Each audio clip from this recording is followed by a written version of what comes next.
Hello student, कैसे हैं आप सभी। आई होप आप सभी अच्छे होंगे। आज का हमारा टॉपिक है इडियम्स एंड फ्रेजेस, जो सभी कॉम्पिटिटिव एग्ज़ाम में भी आते हैं और क्लासेस के लिए भी इम्पोर्टेंट है। तो सबसे पहले हम पढ़ते हैं ईडियम क्या है। An idiom is a group of words establish by usage as having a meaning different from the individual words. कि ईडियम्स वो होते हैं, ग्रुप ऑफ वर्ड्स होते हैं जो एक डिफरेंट मीनिंग देते हैं। जो इंडिविजुअल वर्ड्स लिखे होते हैं उनसे एक डिफरेंट मीनिंग उनका होता है। Idioms have a different meaning. ठीक है, कि इडियम्स के बाद एक डिफरेंट मीनिंग होता है, जो एक्चुअल वर्ड्स दिए होते हैं उनसे अलग एक मीनिंग होता है। Having a meaning different from the individual words, जैसा लिखा होता है वैसा ही उसका मीनिंग नहीं होता, एक डिफरेंट मीनिंग होता है। वो क्या कहलाते हैं? इडियम्स। जैसे आपने हिंदी में पढ़े होंगे मुहावरे, सेम इंग्लिश में उसको ही इडियम्स बोल देते हैं। A phrase is a small group of words standing together as an idiomatic expression. अब हम पढ़ रहे हैं फ्रेज। फ्रेज क्या होते हैं? Phrase is also a small group of words standing together, साथ में खड़े होते हैं, जहाँ पे इडियम लगता है। इडियोमेटिक एक्सप्रेशन के साथ में लिखा जाता है, इनको अलग से भी लिखा जाता है। ठीक है, तो फ्रेज क्या होते हैं? उनका अपना कंप्लीट मीनिंग नहीं होता। जब हम उसको पूरे इडियम्स के साथ, पूरे सेंटेंस के साथ मैच करते हैं तभी उसका पूरा मीनिंग क्लियर हो पाता। वो क्या कहलाता? Phrase. The use of idioms and phrases make your expression more effective and powerful.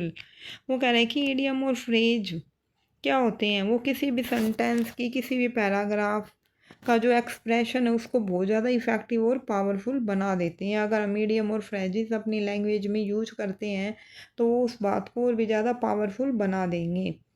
अब हम कुछ प्रैक्टिस करते हैं इडियम्स और फ्रेजेज की। फर्स्ट है a bad egg, a bad penny. इसका क्या मतलब है? एक अ बैड करेक्टर, एक बुरा करेक्टर। बैड एग नहीं, अब बैड एग थोड़ी ना, अंडा थोड़ी ना बुरा है। बैड एग का मतलब क्या है? ए बैड करेक्टर, एक बुरा व्यक्ति। नेक्स्ट है अ बियर। अ बियर, देखो अ बियर क्या होता है? भालू होता है ना, तो लेकिन यहाँ पे भालू तो मीनिंग नहीं है, तो ये क्या इडियम है। यहाँ पे क्या मीनिंग है? ए क्लुमसी एंड रफ पर्सन। क्लमसी होता है भाई फूहड़, और रफ पर्सन उसको हम क्या कह देंगे? बियर। समझे? नेक्स्ट है a bear hug, a rough and tight hug.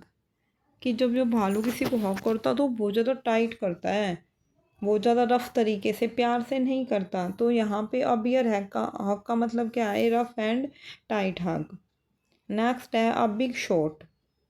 Big shot का क्या मीनिंग है? An important person, usually someone who is wealthy and influential. कि एक एन इम्पोर्टेंट पर्सन, वो वाले इम्पोर्टेंट पर्सन जिनके जो हमेशा ही वेल्दी एंड इन्फ्लुएंशियल रहते हैं, जो बहुत ज़्यादा वेल्दी भी हैं और रिच भी हैं।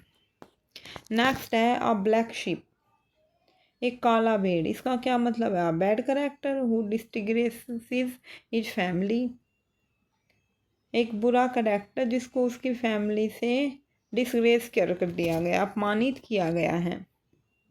अब ब्लैक लिस्ट, काली लिस्ट। काली लिस्ट का मतलब ये थोड़ी ना उस पर पेंट कर रखा है, वो ब्लैक पेपर है। इसका मतलब है लिस्ट ऑफ पीपल या group etcetera who have done something road. कि वो वाले पीपल्स, वो वाले ग्रुप जिन्होंने कुछ गलत काम कर रखा है, तो वो क्या कहलाता है? अब ब्लैक लिस्ट बोल देते हैं हम उसको। नेक्स्ट है a blind date, a social meeting of two person, usually a boy and girl who have not met before। Blind date का मतलब वो होता है एक सोशल मीटिंग होती है दो पर्सन के बीच में, एक बॉय और गर्ल के बीच में, जो पहले से नहीं मिले होते। नेक्स्ट है a blue collar job. Blue collar job का क्या मतलब है? A factory job. कि जो फैक्ट्री में जो लोग काम करते हैं उनकी कॉलर ब्लू होती हैं ताकि उनको पहचाना जा सके। तो अ ब्लू कॉलर जॉब का मतलब क्या है? A factory job. नेक्स्ट है ये बोल्ट फ्रॉम द ब्लू। इसका मतलब है कंप्लीट सरप्राइज, पूरी तरीके से हैरान हो जाना। नेक्स्ट है a bone of contention, something that causes argument. कि कुछ ऐसा जिस पे कोई जो आर्ग्यूमेंट का कारण बना है। A bone of contention, something that causes argument, कुछ ऐसा जो आर्ग्यूमेंट का कारण बना है।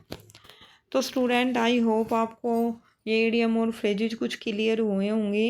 नेक्स्ट क्लास में मैं और भी इडियम और फ्रेजेज के एग्जाम्पल आपके लिए लेके आऊँगी, आप इनको लर्न कर लेना। ये हर एग्ज़ाम में आते हैं, आजकल तो बहुत ज़्यादा इम्पोर्टेंट हो गए हैं, सभी कॉम्पिटिटिव एग्ज़ाम में भी और वैसे भी आते हैं। तो इन सबको अच्छे से लर्न कर लेना। और इसकी जो PDF है उसका लिंक डिस्क्रिप्शन में है। और आपको आज की क्लास कैसी लगी कमेंट बॉक्स में कमेंट करके मुझे ज़रूर बताना। और अगर आपको कोई दूसरा टॉपिक पढ़ना है तो उसके बारे में भी मुझे कमेंट बॉक्स में बताना, मैं ज़रूर पढ़ाऊँगी वो टॉपिक भी, और उसकी PDF भी अवेलेबल कराऊँगी आपको।